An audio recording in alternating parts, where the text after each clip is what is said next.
and welcome back to another edition of Home Safari, Zoofari Edition.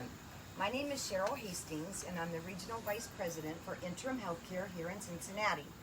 For the last 49 years, Interim Healthcare has been providing home healthcare services to all ages in the entire tri-state area.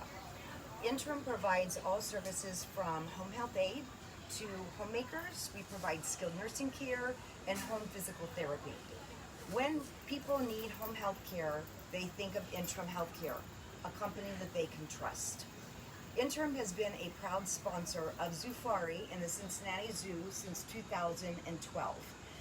We're extra excited this year to be a proud sponsor of the first virtual Zoofari here in 2020. So I am pleased now to introduce you to my new friend, Isla, the Tamadua. Is that right? Hello everybody, so this is Isla the Tamadua. My name is Colleen, I'm one of her keepers, and over here is Tammy, one of Isla's other keepers. So as I mentioned just a moment ago, Isla is a Tamadua, and a Tamadua is just a fancy way of saying lesser anteater. Not lesser because they're any less awesome, lesser because they are lesser in size than your giant anteater. Typically, when people think anteater, they think of the animal that walks along on the rainforest floor that is like 6 to 7 feet long in black and gray in color. Isla here, not nearly 6 to 7 feet long, completely full grown at her little size. And that is because she's an arboreal animal. If you guys can see this crazy tail she has going on, that is a prehensile tail, which means it helps Isla live her life up in the trees. That's what arboreal means, living life in the trees. Isla, being an arboreal animal, has things all over her body besides that tail that can help her be suited for life in the trees. Another one of those things are these outrageous claws. You can see as she holds my hand with her claws. They're pretty stinking long. Those claws help her grip into tree bark like she's doing right now and climb around up in the trees. But also, they help with another function. You're getting to see that prehensile tail in full motion right now. Her claws also help her be able to eat her #1 prey. Now I'm going to tell you again what Isla is, and you can all shout in your homes what you think her #1 prey is. She's an ant eater. So she probably eats ants. I hope you guessed that. It's in her name. So Isla would eat roughly 9,000 ants or termites a day, and she would use those crazy claws to dig open those ant hills and termite mounds. Now, if you guys have any questions, go ahead and pop those up in the chat. As I talk about Isla. You guys also might notice something kind of interesting that's going on with Isla's face right now. And I have to talk about it. I can't pretend it's not happening. So Isla has a milky substance coming out of her eyes right now. And all that means is Isla is on the hunt for her boyfriend Salvador and is wondering where he might be and if he'd be interested in having some family time with her. So I will wipe her eyes off a little bit, but that is what's going on with Isla right now. You want some questions? Yeah, questions would be awesome. Okay, Kurt wants to know, would Isla eat a spider? Would Isla eat a spider? So Isla actually will eat a large variety of insects, even ones that can't fit into her little mouth, as long as I grind them up into her food. So every day, Isla gets a special smoothie for breakfast and for dinner, made of a special pellet called insectivore, because she is an insect-eating animal. This special pellet contains all of the nutrients that an insect-eating animal would need in the wild. And we mix it with water and blend it up and make it easy for her to lap up with her 12-inch tongue. So her mouth doesn't open very wide, only about as much as a pencil. And she doesn't have teeth in there, just a 12-inch tongue to lap stuff up. So a spider, depending on the size, Isla might be able to eat it plain, but mostly I'd probably have to blend it up in her smoothie. Nolan wants to know, what are their predators? What are their predators? So Tamanduas actually don't have a ton of predators, and that is because they are able to defend themselves really, really well with these crazy claws that they have. But if they do have a predator, it would probably be some of the larger cat species and larger bird species, depending on where we're talking. So they cover a large range of Central and South America. So a lot of the different big cats that you think of, like ocelots, when you think of Central and South America, are ones Isla would have to watch out for, particularly when she would be young, because she would be more susceptible. Carrie wants to know, where is Salvador? So, Salvador actually lives in one of our other buildings.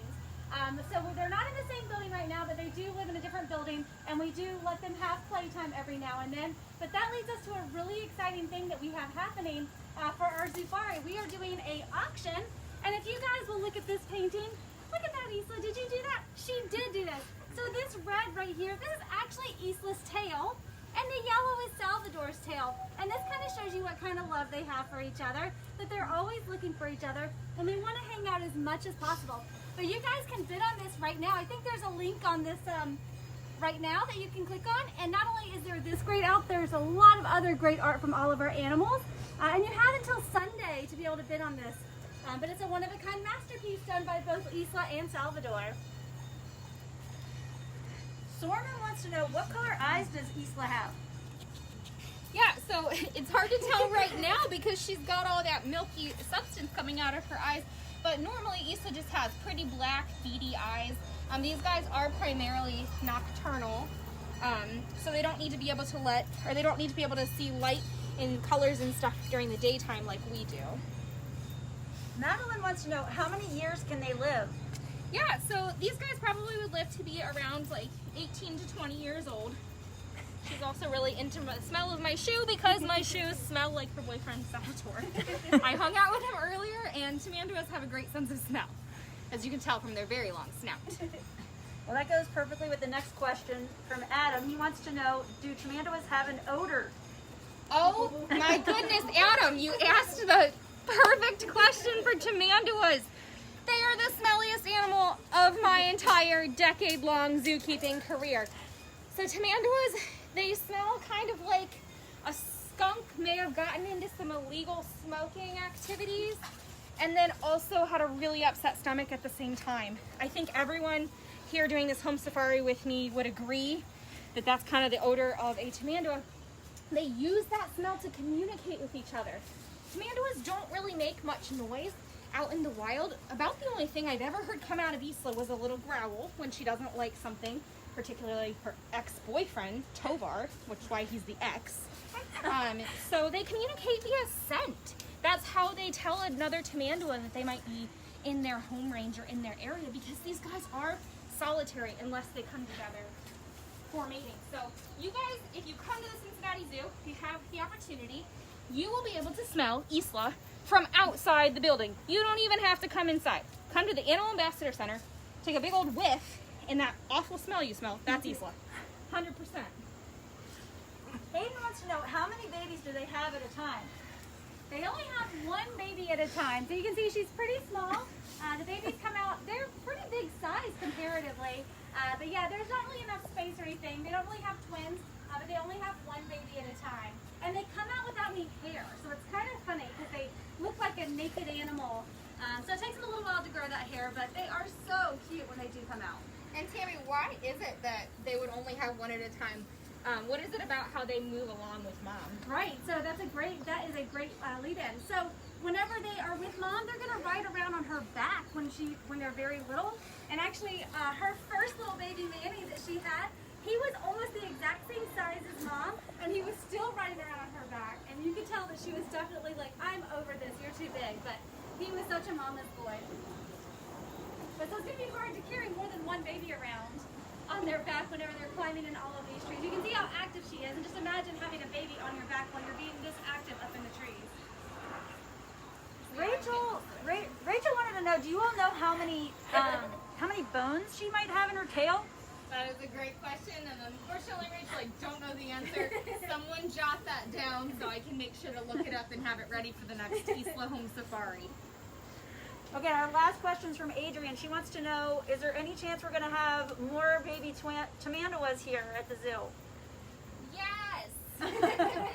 She's not pregnant yet, but I can say with confidence that because they have successfully had 2 pups in the last 3 years, that Isla is really good at making babies and growing babies in her belly, and I'm very confident that she'll be able to do it again. So thank you all for tuning in.